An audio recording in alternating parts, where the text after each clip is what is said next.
Halo sobat-sobat, selamat datang kembali di channel Noob Layar TV. Ini adalah rangkuman anime Kamitachi Otoko. Seorang pria bernama Ryoma bekerja sebagai pegawai kantoran. Suatu hari, ia mengalami sebuah insiden sehingga membuat dirinya pun tewas. Ryoma lalu bertemu dengan beberapa dewa yang menawarkannya untuk hidup kembali. Ryoma akan hidup di tubuh seorang anak kecil. Namun, Ryoma akan mendapatkan kekuatan yang kuat dan bisa menggunakan sihir.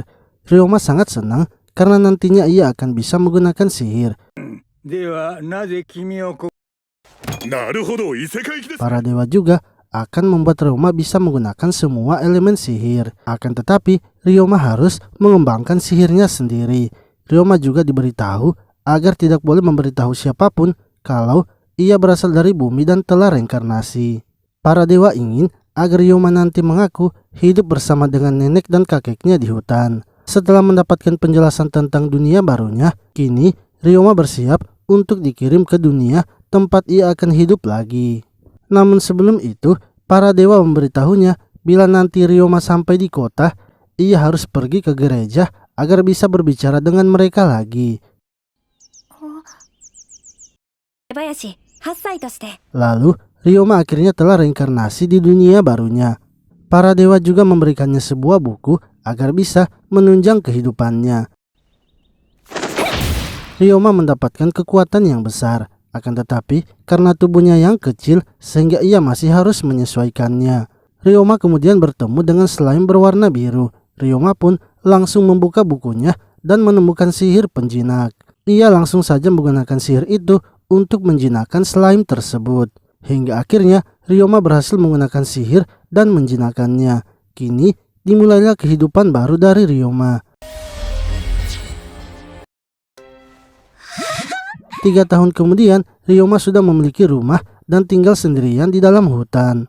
Di hutan tersebut, Ryoma tinggal bersama dengan slime yang kini jumlahnya hampir 1000 dan memiliki karakteristik yang bermacam-macam. Slime yang berwarna hijau dapat menghasilkan benang yang sangat kuat. Slime yang berwarna coklat dapat mencerna benda keras. Slime yang berwarna ungu dapat menghasilkan obat ataupun anti racun. Sedangkan slime yang berwarna putih dapat memakan kotoran dan membersihkan benda apapun. Lalu, ketika Ryoma pergi ke hutan untuk berburu, ia melihat ada beberapa orang yang sedang panik karena teman mereka sedang dalam keadaan terluka. Ryoma kemudian mendatangi mereka dan menawarkan bantuan. Ia memberikan mereka obat serta mengajak mereka untuk beristirahat di rumahnya. Karena temannya sedang terluka, orang-orang itu pun terpaksa mengikuti Ryoma. Orang-orang itu sebenarnya merasa heran dengan Ryoma sebab ia hanya seorang anak kecil dan berani tinggal sendirian di dalam hutan. Ketika telah sampai di depan rumah Ryoma, orang-orang itu merasa terkejut karena Ryoma bisa menggunakan sihir penghalang dan menyembunyikan rumahnya. Setelah masuk di dalam rumah, orang-orang itu mulai memperkenalkan dirinya. Mereka adalah Rein yang merupakan seorang bangsawan, Kamil seorang penyihir, serta Sep dan Jill yang merupakan seorang pengintai. Mereka pun berterima kasih karena Ryoma sudah menyelamatkan teman mereka yaitu Hook. Sebelumnya, mereka bertemu dengan bandit dan berhasil mengalahkannya. Namun setelah itu, mereka malah bertemu dengan beruang raksasa sehingga membuat Hook terluka parah. Rein lalu menanyakan mengapa Ryoma hanya tinggal sendirian, bisa menggunakan sihir, bahkan membuat obat. Ryoma menjelaskan bahwa ia belajar itu semua dari kakek dan neneknya yang merupakan seorang petualang dan telah meninggal 3 tahun yang lalu. Ryoma sebenarnya berbohong kepada mereka karena ia tak mau memberitahu mereka kalau ia berasal dari dunia lain yang sebelumnya itu sudah diamanahkan oleh para dewa. Esoknya, mereka akhirnya memutuskan pergi karena Hook kini telah sembuh. Hook sangat berterima kasih kepada Ryoma karena telah menyelamatkannya. Beberapa hari kemudian, Rein datang lagi ke tempat Ryoma. Namun kali ini, ia membawa ayahnya yaitu Kane serta istrinya Elisa dan anaknya Eliari. Rein merasa terkejut karena ia melihat Ryoma ternyata memiliki banyak slime. Ryoma kemudian menyatukan semua slime-nya itu sehingga menjadi Big Slime. Mereka kembali terkejut karena Ryoma bisa mengendalikan Big Slime. Elisa mengatakan bahwa sebelumnya tak pernah ada yang bisa mengendalikan Big Slime, walaupun mereka sudah menggunakan sihir kontrak.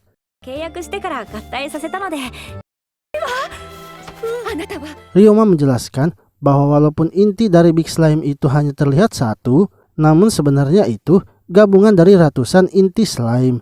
Sehingga untuk mengendalikan Big Slime, mereka harus membuat kontrak terlebih dahulu bersama dengan slime-nya itu satu persatu.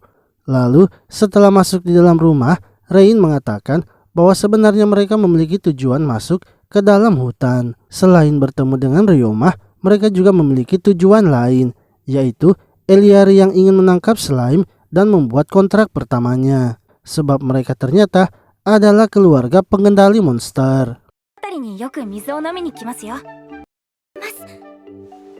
Ryoma lalu menunjukkan tempat yang bisa didatangi oleh Eliari untuk menangkap slime. Namun sebelum berangkat, Eliari menanyakan slime putih dari Ryoma, sebab ia baru pertama kali melihat slime seperti itu.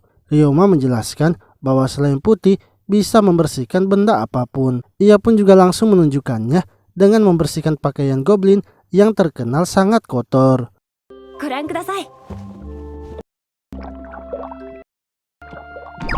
Setelah melihat kegunaan dari slime putih, Eliari akhirnya memutuskan untuk menangkap slime putih dan membuat kontrak pertamanya dengan slime putih tersebut. Ryoma akhirnya menjelaskan cara menangkap slime putih, dan setelah melakukan persiapan, Eliari langsung berangkat untuk menangkap slime putih. Hingga ketika sore harinya, Eliari pun berhasil mendapatkan monster pertamanya.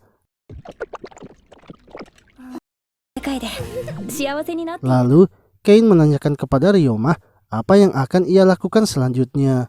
Ryoma mengatakan bahwa sekarang ia sedang merasa bingung apakah ia harus menetap di dalam hutan itu atau harus keluar. Mendengar perkataan Ryoma, Kane malah langsung mengajak Ryoma untuk ikut bersama mereka, sebab saat ini mereka akan pergi ke kota Gumil dan tinggal sementara waktu. Ryoma yang merasa sudah cukup dengan latihannya di dalam hutan akhirnya setuju untuk mengikuti mereka. Rain lalu menyuruh Ryoma untuk memberikan barang-barangnya kepada Sebas, karena Sebab bisa menggunakan sihir item box yang dapat menampung banyak barang. Akan tetapi Ryoma menolaknya karena ia juga ternyata bisa menggunakan sihir item box. Rain dan yang lainnya kembali dibuat terkejut oleh Ryoma karena Ryoma ternyata bisa menggunakan sihir item box. Setelah itu Ryoma kemudian mengemasi semua barang-barangnya ke dalam item boxnya dan juga menutupi rumahnya dengan sihir penghalang. Lalu di tengah perjalanan ke kota Gumil, mereka pun mendapatkan sebuah masalah. Jalan yang mereka akan lalui kini tertutup akibat adanya longsor. Mereka juga tak bisa menggunakan jalan lain untuk memutar karena jalan tersebut membutuhkan waktu yang lama untuk melewatinya. Sehingga Rain akhirnya memutuskan agar mereka harus membersihkan longsor itu dengan menggunakan sihir batu sebelum para bandit yang berkeliaran di daerah itu mendatangi mereka. Sementara itu, Ryoma yang melihat mereka sepertinya sedang kesulitan, kemudian keluar dan mencoba membantu mereka. Ryoma memberitahu mereka agar sebaiknya menggunakan sihir crit block. Agar bisa dimengerti, Ryoma pun langsung menunjukkannya, yang mana ia membuat tumpukan longsor itu menjadi sebuah batu bata. Dan dengan adanya bantuan slime-nya, ia membinakan batu bata itu dengan cepat. Setelah melakukannya bersama-sama, mereka akhirnya bisa membersihkan longsor tersebut. Rain sangat senang sebab dengan bantuan Ryoma, mereka bisa sangat cepat membersihkan longsornya. Setelah itu, mereka akhirnya kembali bersiap melanjutkan perjalanan. Hingga setelah berjalan selama 3 hari, mereka pun kini bisa sampai ke kota Gumil, yang mana kota tersebut merupakan kota yang pertama kali didatangi oleh Ryoma. Saat telah sampai di dalam kota, Rain dan yang lainnya kemudian mengantarkan Ryoma ke gereja untuk membuat papan statusnya yang berguna sebagai tanda pengenalnya. Namun di gereja itu pun ia akhirnya bertemu dengan para dewa. Para dewa senang melihat Ryoma yang telah sampai di kota. Mereka memuji Ryoma yang bisa mengendalikan banyak slime. Padahal slime itu sebenarnya monster yang lemah, tapi Ryoma bisa memanfaatkannya dengan baik. Bahkan Ryoma juga telah menciptakan slime baru, yaitu slime putih.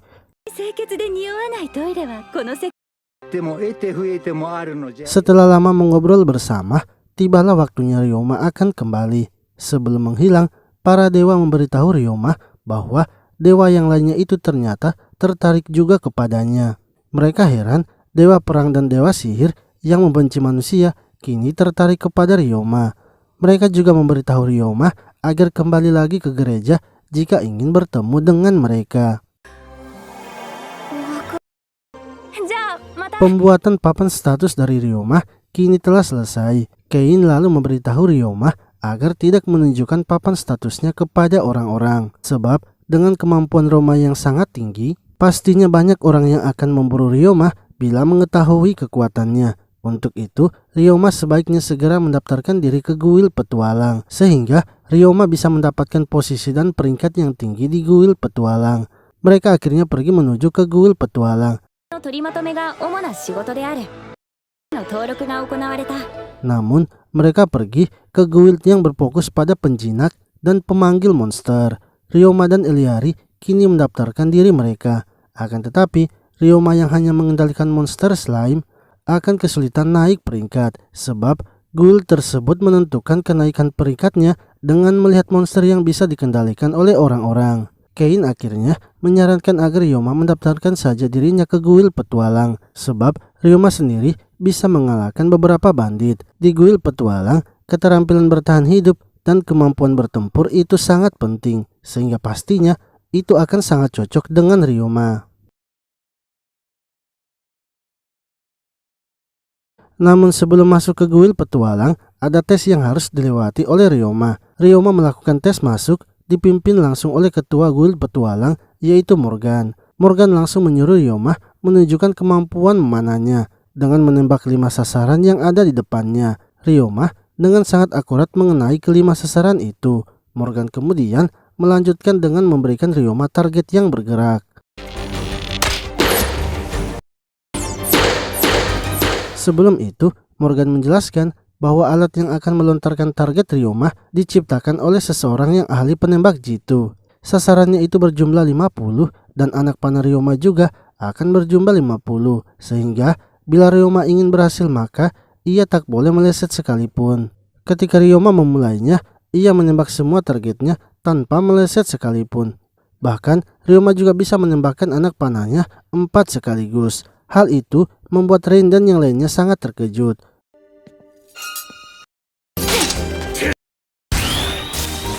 Morgan yang juga memberikan tes merasa terkejut dengan Ryoma. Selama ia melakukan tes, hanya Ryoma saja yang baru berhasil menangkap dan mengembalikan pisaunya itu. Morgan lalu memperkenalkan dirinya kepada Ryoma, yang mana itu membuat Ryoma terkejut karena yang mengawasinya langsung adalah pemimpin Guild Petualang. Morgan menjelaskan itu semua karena Ryoma membawa para bangsawan, sehingga ia yang harus turun langsung memberikan pengawasan. Ryoma akhirnya dinyatakan lulus dan kini menjadi petualang.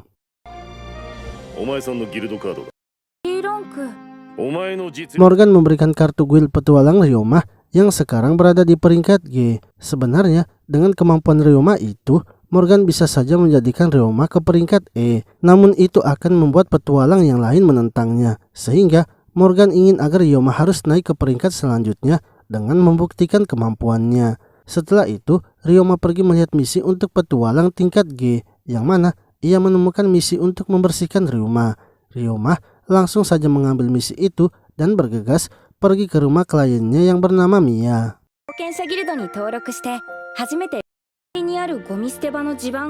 Mia menceritakan bahwa tembok dari tempat pembuangan sampah kota Gumil itu telah jebol, sehingga sampahnya keluar dan masuk ke dalam rumahnya. Mia sudah lama meminta kepada Guild Petualang untuk membantunya, namun tak ada yang mau mengambil misi itu, sehingga ia senang Ryoma mau mengambil misinya. Ryoma akhirnya memutuskan membersihkan tempat pembuangan sampah kota Gumil, karena sampah yang masuk ke rumah Mia berasal dari tempat itu. Ia kemudian mengeluarkan slime coklatnya untuk memakan sampahnya. Setelah itu, ia juga kembali ke rumah Mia untuk membersihkan sampahnya. Tak lupa juga, Ryoma menutup lubang dari tempat sampah yang terhubung ke rumah Mia.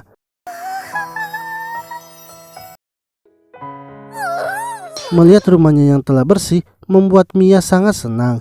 Ia bahkan terharu karena selain membersihkan sampahnya, Ryoma juga menutup temboknya. Lalu, ketika Ryoma sedang melaporkan misi ke kuil petualang, Morgan pun memanggilnya untuk membicarakan sesuatu. Morgan mengatakan bahwa Ryoma sangat hebat karena bisa membersihkan tempat sampah itu dengan slime-nya. Untuk itu, ia ingin agar Ryoma membersihkan toilet kota.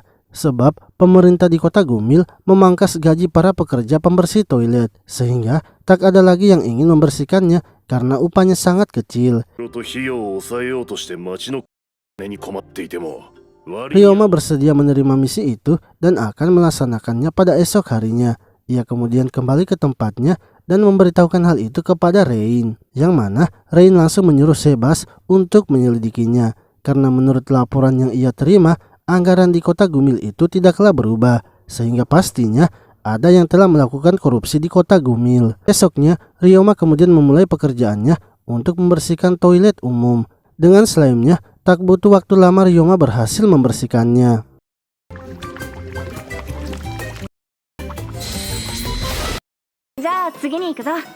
Ryoma melihat slime-nya yang kini sedang membelah diri karena sudah makan banyak.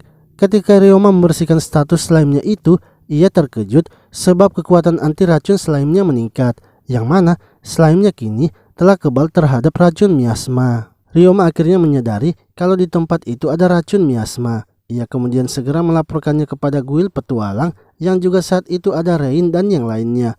Ryoma langsung memberitahu situasinya dan meminta agar kuil petualang membantunya karena ia tak ingin selama sedang membersihkan toilet ada orang yang masuk di dalamnya. Ryoma akhirnya kembali melanjutkan pembersihan toilet sembari dijaga oleh para petualang yang lain. Lalu Ryoma yang telah masuk ke dalam kini mulai melakukan tugasnya. Slime Ryoma yang telah membelah diri kini menjadi 1000 dan bersatu menjadi lebih besar lagi. Karena sudah semakin besar, slime-nya itu kini disebut sebagai King Slime. Sehingga kini King Slime tersebut bisa memakan sampahnya lebih cepat lagi. Karena toilet yang dibersihkan Ryoma cukup banyak, membuat ia bekerja sampai malam.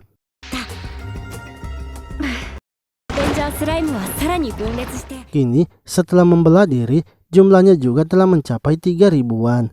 Hal itu membuat pekerjaan Ryoma semakin ringan. Hingga setelah bekerja seharian penuh, Ryoma pun berhasil menyelesaikannya. Para petualang yang ikut menjaga merasa sangat senang karena walaupun Ryoma masih seorang anak kecil, namun ia terus bekerja tanpa memikirkan risikonya. Setelah itu, Ryoma melaporkan kepada Morgan bahwa semua toilet ia sudah bersihkan, bahkan sanitasinya juga. Untuk itu, Morgan akan memberikan Ryoma imbalan yang pas bagi pekerjaannya.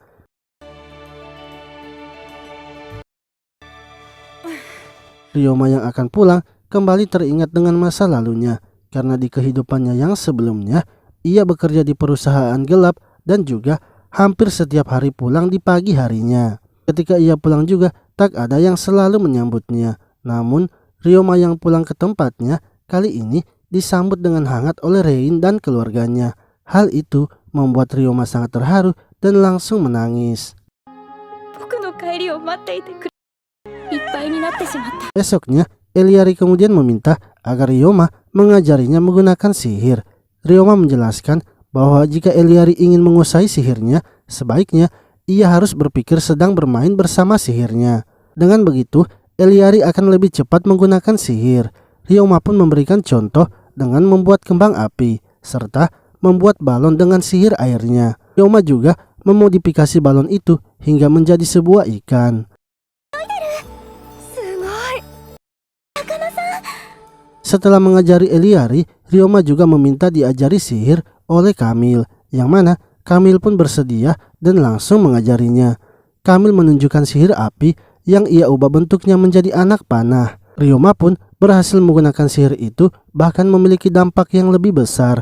Lalu Kamil melanjutkan mengajari Ryoma sihir yang ia ketahui. Namun dengan cepat Ryoma bisa menguasai semuanya. Bahkan sihir yang menurut Kamil sangat sulit itu dengan mudah digunakan oleh Ryoma.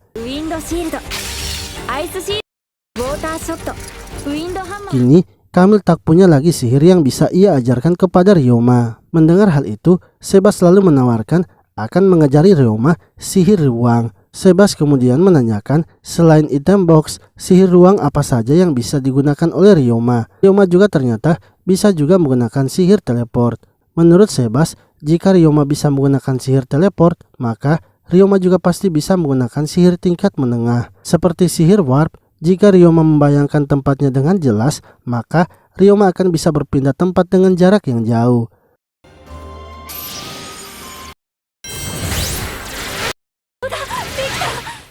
Setelah itu, Ryoma juga diajari sihir Dimension Home, yang mana sihir tersebut memiliki fungsi yang sama seperti item box. Akan tetapi, sihir Dimension Home bisa menampung makhluk hidup juga. Setelah gagal berkali-kali, Ryoma pun berhasil menggunakan sihir Dimension Home. Ryoma sangat senang sebab dengan begitu, ia kini bisa membawa kemanapun semua slime-nya. Di hari selanjutnya, Ryoma dan yang lainnya pergi ke tambang dekat kota. Tambang tersebut sudah terbengkalai dan tidak dipakai lagi karena di dalamnya terdapat banyak monster. Untuk itu, mereka akan pergi ke tambang tersebut agar bisa melatih Eliari melawan monster. Setelah masuk di dalam tambang, mereka langsung disambut oleh monster belalang. Eliari kemudian diarahkan untuk mengalahkan monster itu. Eliari awalnya kesulitan mengalahkan monster belalang, namun karena sebelumnya sudah berlatih, Eliari pun berhasil mengalahkannya. Selanjutnya, mereka menemukan 4 monster belalang. Ryoma tanpa ragu langsung maju untuk mengalahkan mereka.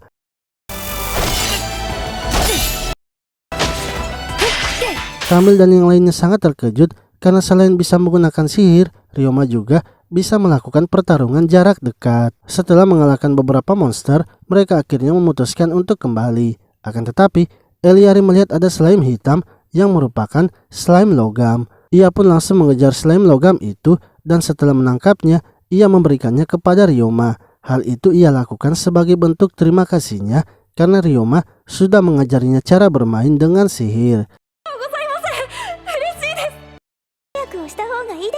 Saat telah di luar tambang, Ryoma tersadar akan sesuatu. Ia melihat ada tanah merah dan menyadari sepertinya di tanah itu ada zat besinya. Ryoma kemudian menggunakan sihir alkemisnya dan berhasil membuat besi. Melihat hal itu, Kain lalu membawa Ryoma menemui Serge yang merupakan seorang pedagang dan pemilik dari perusahaan dagang. Kain lalu menunjukkan semua barang yang dapat dihasilkan oleh Ryoma, mulai dari benang, jas anti air, serta besi yang baru saja ia buat. Kain ingin agar Serge membantu Ryoma menjual semua barang itu, serta semua keuntungan yang didapatkan harus diserahkan kepada Ryoma.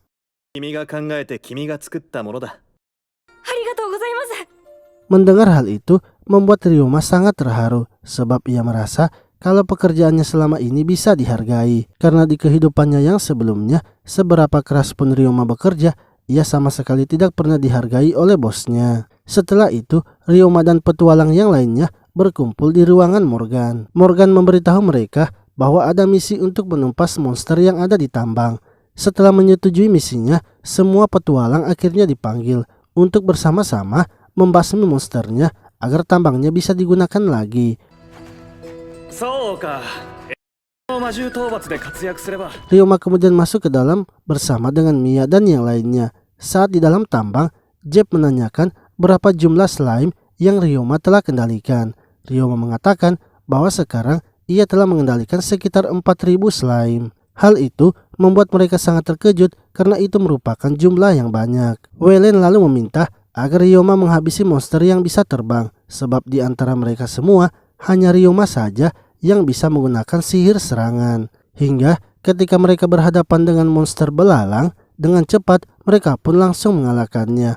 Setelah itu mereka dihadapkan dengan banyak monster kelelawar.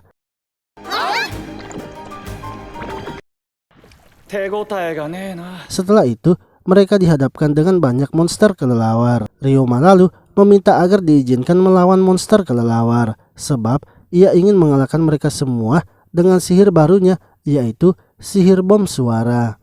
Ryoma kemudian membuat sihir penghalang suara kepada mereka, dan menyerang para monster kelelawar dengan sihir barunya itu. Ternyata sihirnya berhasil mengalahkan sekaligus semua monster kelelawar yang ada.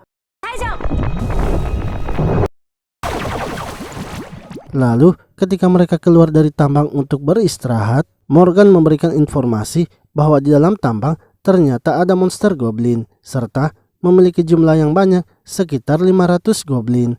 Untuk itu mereka akan melakukan misi baru, yaitu misi pembasmian goblin. Para petualang akhirnya bekerja sama melawan goblin yang ada di dalam tambang. Namun goblin yang mereka lawan terus saja bermunculan seperti tak ada habisnya. Para petualang pun mulai kelelahan menghadapi goblin. Melihat hal itu, Ryoma lalu menyuruh para petualang untuk menutupi telinganya, sebab ia akan menggunakan lagi sihir barunya.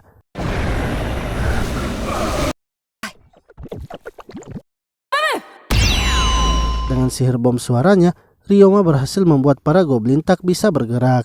Ia bersama slime-nya kemudian maju untuk menghabisi para goblin. Begitu pula dengan para petualang yang lainnya ikut membantu Ryoma menghabisi goblin yang tersisa. Lalu setelah mengalahkan para goblin, tiba-tiba saja goblin komando yang merupakan pemimpinnya muncul di depan mereka bersama dengan Hobgoblin. Para petualang mulai panik karena goblin komando sangatlah kuat. Namun dengan bantuan slime yang Ryoma miliki, ia dengan cepat berhasil mengalahkannya.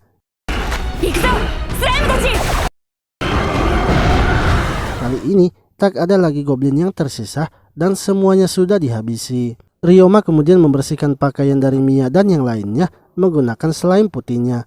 Hal itu membuat mereka terkejut sebab noda goblin yang merupakan noda paling sulit dihilangkan, dengan mudahnya Ryoma bisa membersihkannya. Mia mengatakan bila saja Ryoma membuka toko pencucian dengan slime itu, Ryoma pasti akan mendapatkan keuntungan yang banyak. Lalu ketika keluar dari tambang, Ryoma langsung disambut oleh para petualang yang lainnya. Sebab berkat slime dari Ryoma, mereka masih berhasil selamat. Bahkan slime Ryoma juga menyembuhkan teman-teman mereka. Setelah itu, mereka kemudian kembali ke kota. Saat di perjalanan, Ryoma merasa sangat dihargai oleh para petualang. Ia menjadi sangat senang karena hal itu sangat berbeda dengan kehidupan sebelumnya. Hingga ketika Ryoma telah sampai di tempatnya, Mia kembali mengingatkan Ryoma agar membuka toko pencucian. Karena itu bisa membuat Ryoma mendapatkan banyak keuntungan. Perkataan Mia itu terus dipikirkan oleh Ryoma. Hingga ketika Ryoma sedang melaporkan situasi yang terjadi di pertambangan, ia juga akhirnya mengatakan apa yang akan ia lakukan selanjutnya. Namun sebelum itu, Ryoma sangat berterima kasih kepada Rain dan keluarganya karena telah banyak mengajarinya tentang kehidupan. Untuk itu, ia kini memutuskan berpisah dengan mereka dan memilih untuk hidup sendiri agar ia bisa mandiri. Kane dan keluarganya langsung setuju dengan apa yang akan Ryoma lakukan, sebab mereka sudah menduga kalau Ryoma pastinya akan meminta untuk hidup mandiri. Namun, Ryoma yang ingin hidup sendiri harus mematuhi beberapa syarat yang diinginkan Kane. Pertama, Kane ingin agar Ryoma selalu mengirimkan mereka surat. Kedua, Ryoma juga harus sering-sering mengunjungi mereka. Ketiga, jika terjadi sesuatu, maka Ryoma tidak boleh sungkan meminta bantuan kepada mereka. Serta, bila mereka masih berada di kota Gumil, maka Ryoma harus tetap tinggal di penginapan mereka. Ryoma kemudian menanyakan sampai kapan mereka akan tinggal di kota Gumil. Kane menjelaskan mereka akan tinggal sampai Grill Frog muncul. Kulit dari Grill Frog bisa dijadikan sebagai sirah dan organnya bisa dijadikan sebagai obat. Setiap tahunnya Grill Frog selalu berkumpul di danau dekat kota Gumil. Akan tetapi tujuan mereka yang sebenarnya adalah untuk menangkap burung limor. Setiap kali Grill Frog muncul, pasti burung limor juga akan datang memakannya. Burung limor ini sangat sulit ditemukan sehingga hanya sedikit orang saja yang bisa menjinakkannya.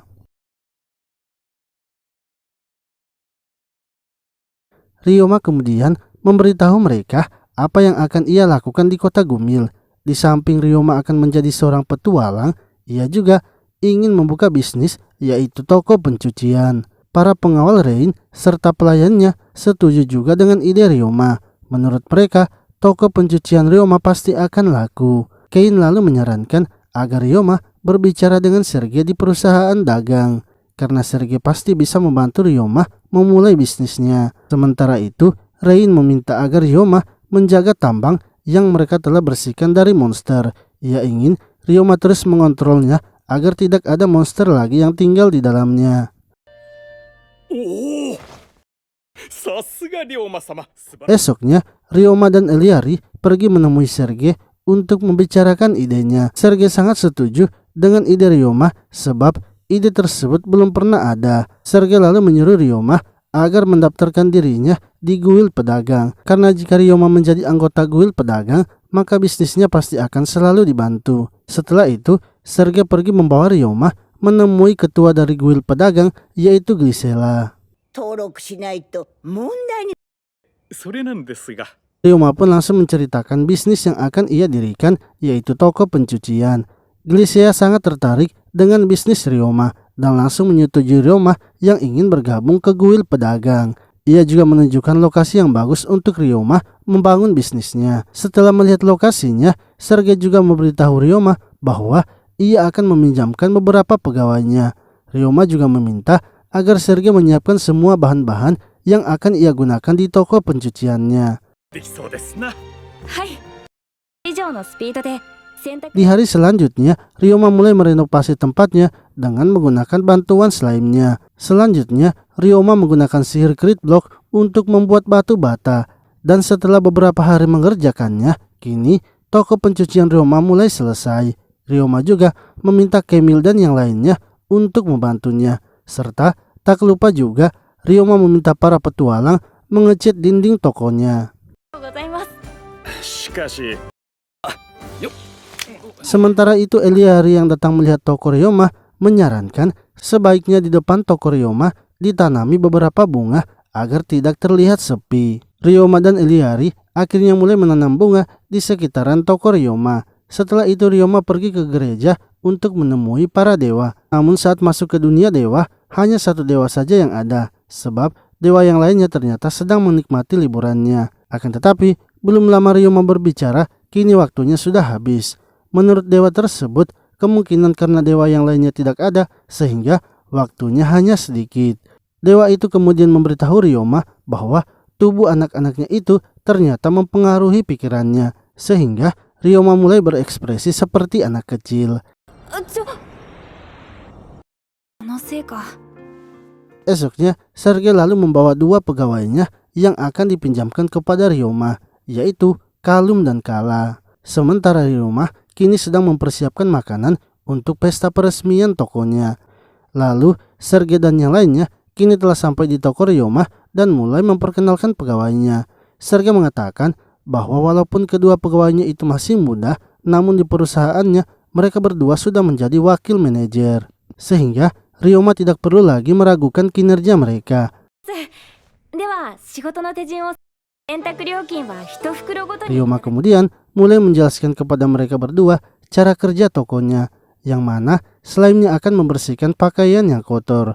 Bila pakaian tersebut sudah rapi, mereka berdua tinggal menyerahkannya saja kepada pelanggan. Karena pencucian mereka itu tidak menggunakan air, jadi pakaian mereka tidak perlu dikeringkan sehingga pelanggan tidak perlu menunggu lama. Setelah menjelaskan semuanya, Ryoma merasa sepertinya mereka berdua tidak puas dengan pekerjaan yang ia berikan, atau mungkin saja mereka tidak suka bekerja di tokonya. Setelah itu, Ryoma menunjukkan gedung asrama untuk para pegawainya yang berada tepat di belakang tokonya. Tak lama kemudian, para tamu Ryoma kini sudah datang. Karena semuanya sudah berkumpul, Ryoma mulai menyampaikan sesuatu kepada mereka semua, yang mana ia sangat berterima kasih kepada mereka yang telah membantunya selama ini. Untuk itu, Ryoma ingin agar mereka menikmati pesta yang ia buat. Sementara itu, Morgan yang bertemu dengan Glisela menanyakan pendapatnya tentang toko pencucian Ryoma. Menurutnya, toko pencucian Ryoma pasti akan berhasil. Namun untuk sekarang, ia hanya akan mengawasi Ryoma saja. Akan tetapi bila Ryoma membutuhkan bantuannya, maka ia pasti akan membantunya. Di sisi lain, Kalum dan Kala melihat kalau Ryoma sepertinya sangat disukai dan dipercayai orang-orang. Hingga setelah pesta telah selesai, mereka pun langsung meminta agar Ryoma mengizinkan mereka bekerja di tokonya. Sebelumnya, mereka sempat ragu untuk mengikuti Ryoma karena menurut mereka tidak mungkin seorang anak kecil bisa membuka bisnis dengan slime. Akan tetapi, setelah melihat kepribadian Ryoma dan kepercayaan orang-orang terhadapnya, mereka pun menjadi yakin untuk bekerja di toko pencucian Ryoma.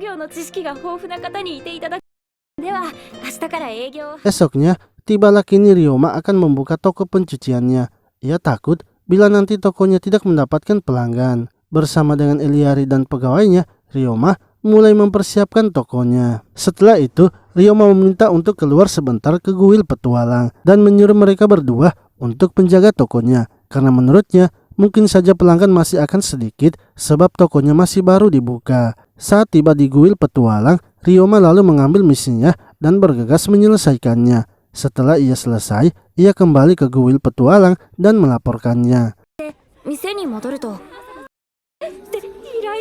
Lalu ketika Ryoma kembali ke tokonya, ia malah terkejut karena melihat tokonya yang ramai. Ryoma kemudian masuk ke dalam menemui mereka berdua. Para pelanggannya itu ternyata sudah lama menunggu toko Ryoma buka, sehingga ketika mendengar toko Ryoma sudah buka, mereka pun langsung datang membawa pakaiannya. Lalu Ryoma kini menyerahkan tugas di depan kepada Kala dan Kalum, sementara ia akan ke belakang mengangkut cucian yang sudah dicuci. Para petualang juga ternyata datang ke toko Ryoma untuk mencuci baju sirahnya. Hingga ketika toko mereka sudah tutup, Ryoma mengatakan kepada mereka berdua bahwa ia tidak menyangka kalau tokonya itu akan ramai sekali. Hal itu membuat ia terkejut karena di luar dari perkiraannya. Bahkan ia sendiri tidak sempat untuk beristirahat. Ryoma seketika menyadari kalau mereka berdua juga ternyata tidak beristirahat. Ia akhirnya memutuskan akan menambah pegawai lagi agar meringankan pekerjaan pegawainya. Kala setuju dengan keputusan Ryoma karena menurutnya di hari selanjutnya pelanggan di toko mereka pasti akan bertambah lagi jika kabar tentang toko mereka telah menyebar. Lalu menyarankan agar Ryoma berbicara dengan guild pedagang karena guild pedagang bisa menyediakan rumah pegawai yang ia inginkan. Setelah itu Ryoma pergi menemui Glisela untuk meminta bantuannya. Namun Glisea ternyata sudah tahu maksud kedatangan Ryoma karena ia sudah memprediksikan hal itu. Ia tahu kalau toko Ryoma pasti akan ramai. Glisela mengatakan bahwa ia akan mengumpulkan beberapa orang untuk Ryoma. Akan tetapi yang memutuskannya harus Ryoma sendiri. Esoknya, Ryoma kemudian kembali lagi ke guild pedagang. Glisela kini telah menyiapkan orang yang akan dijadikan pegawai oleh Ryoma. Namun, ketika Ryoma masuk ke dalam ruangan tempat orang-orang itu berkumpul dan juga setelah Ryoma memperkenalkan dirinya, orang-orang itu malah terkejut karena mereka akan bekerja dengan anak kecil. Mereka akhirnya memilih untuk mundur dan pergi meninggalkan ruangan tersebut. Akan tetapi, masih ada dua orang yang bersedia bekerja di tempat Ryoma, yaitu Fei dan Ling. Mereka berdua merupakan ayah dan anak. Namun, Ryoma menyadari kalau mereka berdua itu sedang membawa senjata. Mereka berdua akhirnya menjelaskan bahwa mereka dulunya memanglah seorang pembunuh. Akan tetapi karena tuan mereka telah kalah, sehingga mereka kini sudah tak melakukannya lagi. Mereka datang dari negeri lain dan mulai mencari pekerjaan di kota itu. Lalu ketika sedang bekerja di tambang, Fei terkena reruntuhan batu sehingga membuat kakinya patah. Glisela juga menambahkan bahwa mereka memanglah mantan pembunuh, namun sekarang mereka telah menjadi orang yang baik. Ryoma yang percaya dengan pilihan Glisela langsung saja menerima mereka sebagai pegawai barunya. Ryoma kemudian mengajak mereka ke tokonya. Fei dan Ling sangat terkejut melihat toko Ryoma yang ternyata memiliki banyak pelanggan. Ryoma pun langsung menyuruh mereka berdua bekerja untuk membantu Kala dan Kolum. Hingga ketika telah selesai bekerja, Ryoma memanggil mereka berdua. Ryoma ternyata akan menyembuhkan kaki Fei yang patah dengan slime-nya.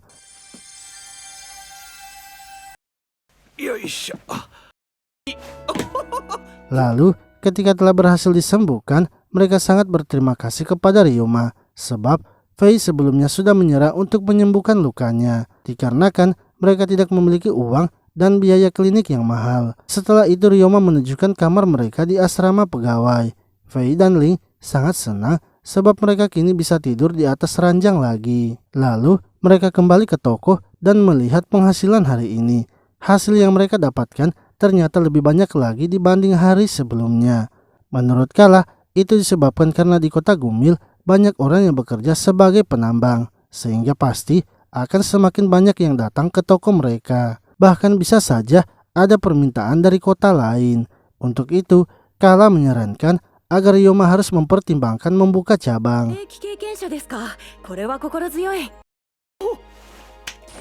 Di hari berikutnya, toko pencucian rumah semakin banyak pelanggan lagi. Keempat pegawainya kini bekerja keras untuk memenuhi pelanggan yang datang. Sementara Ryoma yang tidak bekerja memilih untuk membuatkan mereka makanan. Lalu ketika telah selesai bekerja, Kala melaporkan hasil mereka hari ini yang ternyata lebih banyak lagi dari hari sebelumnya. Hal itu membuat Ryoma berpikir sepertinya memang mereka harus menambah pegawai lagi. Para pegawainya pun setuju dengan Ryoma karena menurut mereka pelanggan toko pencucian rumah pasti akan bertambah banyak lagi. Ryoma kemudian pergi ke kuil pedagang untuk menemui Glisela.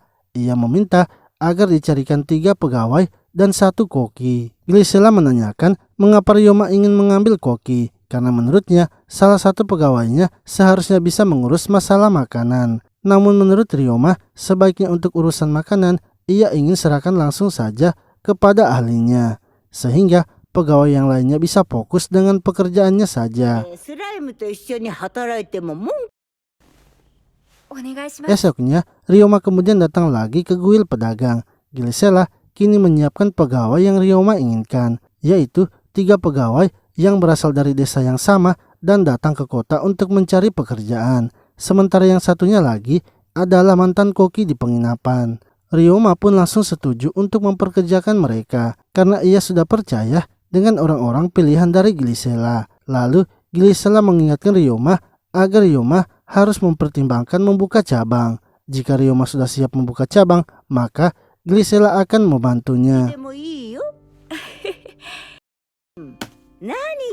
Lalu Ryoma pergi menemui Serge yang saat itu memanggilnya. Serge ingin agar Ryoma menyiapkan kain anti air lebih banyak lagi karena musim berkembang biaknya Grill Fork akan datang.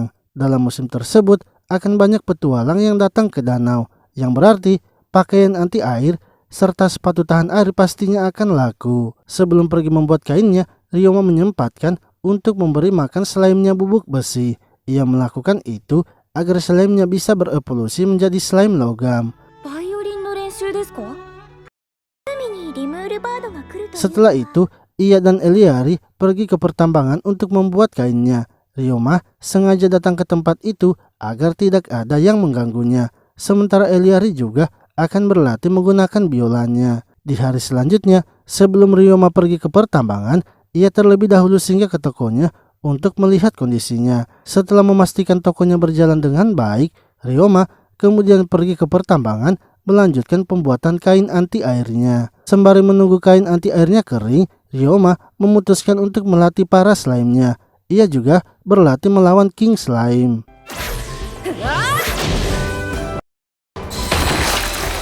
Saat telah selesai berlatih, Ryoma melihat slime yang sebelumnya ia beri makan bubuk besi kini mulai berevolusi.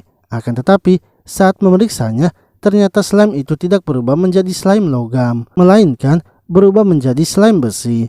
Ryoma pun heran karena slime logam memakan besi juga. Namun mengapa slime-nya ini malah berubah menjadi besi? Ryoma pun menyadari setelah memeriksa tanah yang ada di pertambangan, jika slime memakan banyak jenis logam, maka ia akan menjadi slime logam. Ketika slime hanya memakan besi saja, maka ia akan menjadi slime besi. Setelah itu, Ryoma pergi kembali ke tokonya untuk memeriksa hasilnya. Hari itu, penghasilan mereka 3 kali lebih banyak lagi dari hari sebelumnya. Kala mengatakan bahwa hari ini para pekerja banyak yang datang membawa pakaiannya. sehingga keuntungan mereka semakin bertambah. Ryoma lalu memberitahu mereka bahwa ia ingin memberikan mereka jatah liburan. Entah itu toko akan libur sekali seminggu atau liburnya secara bergantian. Para pegawainya pun sangat terharu mendengarnya, sebab untuk mendapatkan libur di tempat kerja itu sangatlah jarang.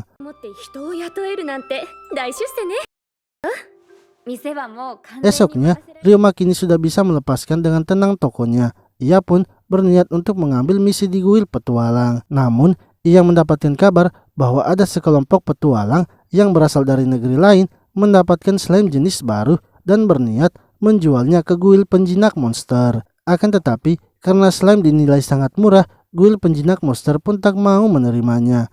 Ryoma akhirnya dengan bergegas pergi menemui para petualang itu.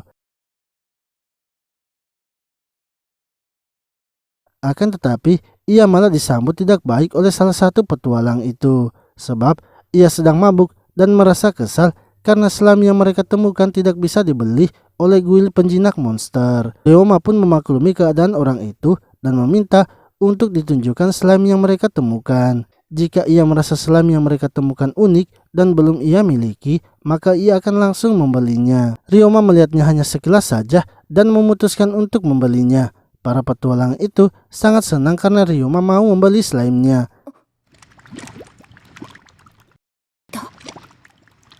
Sebelum pergi, Ryoma memberitahu mereka agar para petualang itu bersiap menghadapi musim Grill Frog.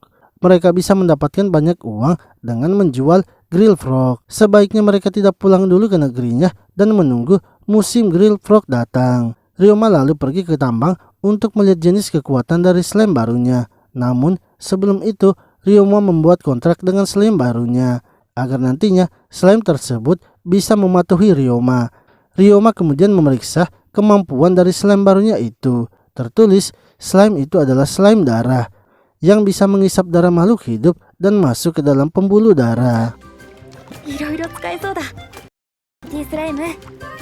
Setelah itu, Ryoma dan Eliari diajari sihir tingkat lanjut dari sihir kontrak yang biasa digunakan penjinak monster. Mereka harus bisa membagi perasaannya dengan monster yang dijinakan, sehingga mereka akan bisa merasakan semua yang ada pada monsternya. Ketika Ryoma mencoba sihir itu pada seekor burung, ia pun berhasil melakukannya dan bisa melihat apa yang dilihat oleh burung itu. Lalu, saat sedang beristirahat, Rain menjelaskan bahwa setiap penjinak monster mereka memiliki masing-masing dengan kecocokan monsternya. Menemukan monster yang cocok adalah hal yang dibutuhkan seorang penjinak. Kane mengatakan bahwa dirinya memiliki kecocokan dengan monster yang bersisik. Rain memiliki kecocokan untuk menjinakkan monster yang berkaki 4. Sementara Elisa memiliki kecocokan dengan monster berjenis serigala. Ia kini telah menjinakkan monster serigala sekitar 100 ekor. Ryoma pun merasa kalau Elisa sangat hebat. Namun Elisa mengatakan bahwa Kane lah yang lebih hebat. Karena walaupun monster yang ia jinakkan tidak lebih dari 20, akan tetapi setengah dari monsternya itu adalah seekor naga. Setelah itu, Ryoma pergi membawa kain anti airnya kepada Serge. Lalu ia pergi ke kuil petualang mengikuti rapat yang diadakan para petualang. Mereka mengatakan bahwa musim Grill Frog kini akan segera tiba. Untuk itu, mereka ingin menanyakan sesuatu kepada Ryoma. Mereka ingin tahu di mana Ryoma membeli pakaiannya saat Ryoma sedang membersihkan toilet umum. Sebab jika mereka ingin berburu Grill Frog, maka mereka harus menggunakan pakaian yang susah kotor.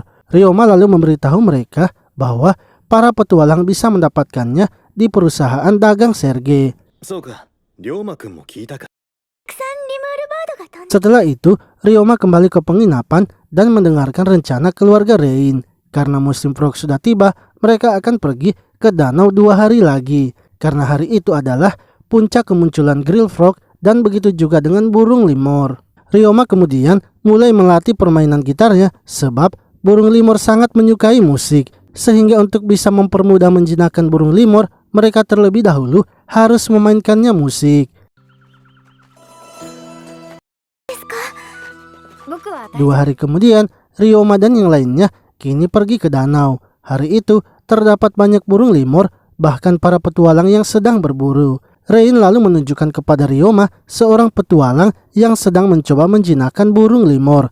Namun, karena musik yang dimainkan petualang itu tidak bagus, membuat burung limur akhirnya menyerangnya. Untungnya, Ryoma dan Kamil berhasil menyelamatkannya. Akan tetapi, tiba-tiba saja mereka semua yang berada di danau merasakan sakit karena mendengar sesuatu. Hanya Ryoma saja yang tidak terpengaruh dengan suara itu.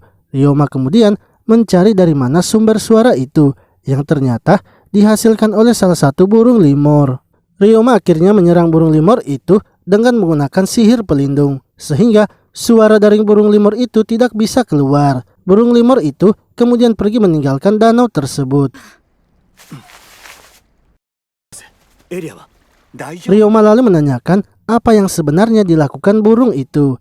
Kane menjelaskan bahwa burung yang sebelumnya dihentikan oleh Ryoma adalah salah satu dari spesies tingkat lanjut, yaitu burung limur mimpi buruk. Itu adalah spesies yang langka dan mungkin hanya terlihat sekali dalam 10 tahun. Tidak hanya sihir angin, burung limur itu bisa menggunakan sihir kegelapan. Dan ciri yang paling menonjol adalah serangan mental yang dikeluarkan seperti sebelumnya. Ryoma lalu teringat bahwa kemungkinan ia tidak terpengaruh oleh serangan burung itu karena sebelumnya setelah memeriksa statusnya, ketahanannya terhadap serangan mental sangatlah tinggi. Kamil dan yang lainnya kemudian melaporkan bahwa keributan yang terjadi sebelumnya membuat semua burung limur pergi. Karena tak mungkin bisa menemukan sarangnya, mereka pun memutuskan untuk menunggu burung limur kembali ke danau. Hingga akhirnya setelah menunggu sampai sore hari,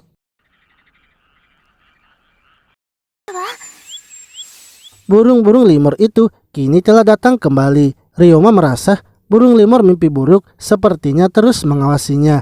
Ia lalu memberitahu mereka akan berpindah tempat agar tidak mengganggu Eliari. Namun Eliari menolaknya karena kalau ia nantinya gagal, ia tak akan menjadikan itu sebagai alasan. Ia juga merasa jika ada Ryoma, ia bisa merasa lebih tenang. Eliari kemudian mulai memainkan biolanya. Awalnya, burung-burung limur hanya terdiam mendengar musik dari Eliari. Akan tetapi, setelah beberapa saat, burung limur mulai terhanyut dalam musiknya. Burung-burung limur itu kini terlihat sangat menyukai dan menikmati musik dari Eliari. Para burung limur itu akhirnya datang mendekati Eliari. Ryoma lalu memberitahu Eliari agar segera membuat kontrak dengan burung-burung itu. Mereka sangat senang karena setelah sekian lama menunggu, Eliari kini berhasil membuat kontrak. Bahkan Eliari berhasil membuat kontrak dengan 9 burung sekaligus. Setelah itu, Ryoma mengeluarkan gitarnya dan mencoba menghibur burung-burung limur. Sebelumnya, Ryoma sudah berlatih menggunakan gitarnya, sehingga burung-burung itu pun menikmati musik yang diberikan Ryoma. Saat burung-burung itu mendekat, Ryoma langsung membuat kontraknya. Dan tidak disangka, burung limur mimpi buruk juga ternyata membuat kontrak dengannya. Elisa merasa kalau Eliari dan Ryoma sangatlah hebat karena mereka berdua bisa dengan langsung menjinakkan banyak burung limur. Lalu Sebas menyadari kalau salah satu burung Eliari terlihat berbeda. Ia kemudian memberitahu Eliari untuk memeriksa statusnya. Ternyata salah satu burung itu merupakan spesies tingkat lanjut, yaitu burung limur pentom, burung yang bisa menggunakan sihir cahaya. Kane mengatakan bahwa burung limur pentom sangatlah jarang ditemui, dan itu lebih langka dari burung limur mimpi buruk. Ia sangat bersyukur karena bisa melihat burung limur pentom saat masih hidup. Malamnya, mereka lalu mengadakan pesta jamuan besar atas keberhasilan Eliari dan Ryoma membuat kontrak dengan burung limur, sekaligus pesta perpisahan dengan Ryoma, karena esok harinya Eliari dan yang lainnya kini akan kembali ke kotanya dan meninggalkan kota Gumil serta meninggalkan Ryoma yang ingin menetap di kota Gumil. Setelah pesta selesai, Eliari datang mengunjungi Ryoma di kamarnya. Ia mengatakan bahwa setelah sampai di kotanya, ia juga akan pergi bersekolah karena bila anak bangsawan berusia 12 tahun, maka mereka diwajibkan bersekolah. Namun, ia sangat risau karena ia tidak memiliki orang dekat yang bisa ia anggap sebagai teman. Di sekolahnya itu, orang-orang pasti akan menjauhinya karena statusnya, serta ia juga memiliki kapasitas sihir yang banyak. Sebelumnya, waktu Eliari masih berumur 5 tahun, mereka pernah memanggil seseorang untuk mengajarinya tentang sihir. Karena kapasitas sihirnya yang banyak, membuat ia tak bisa mengendalikannya dan menyerang orang itu. Sebenarnya, keluarganya dan orang itu sudah bernamai. Akan tetapi, orang itu bercerita bahwa Eliari menyerangnya karena kesal. Rumor itu pun langsung tersebar di kalangan bangsawan, sehingga ia sampai sekarang ditakuti orang-orang. Menurut Ryoma, itu sepenuhnya bukanlah salah dari Eliari. Setiap orang pasti pernah melakukan satu kesalahan dalam hidupnya. Untuk itu, Eliari tidak perlu khawatir karena ia sendiri juga tidak takut kepadanya dan mau berteman dengannya. Mungkin saja di sekolahnya juga nanti pasti akan ada orang yang mau berteman dengannya. Ryoma kemudian memberikan 2 slime-nya kepada Eliari, sehingga nanti Eliari tidak akan selalu kesepian dan mengingatnya.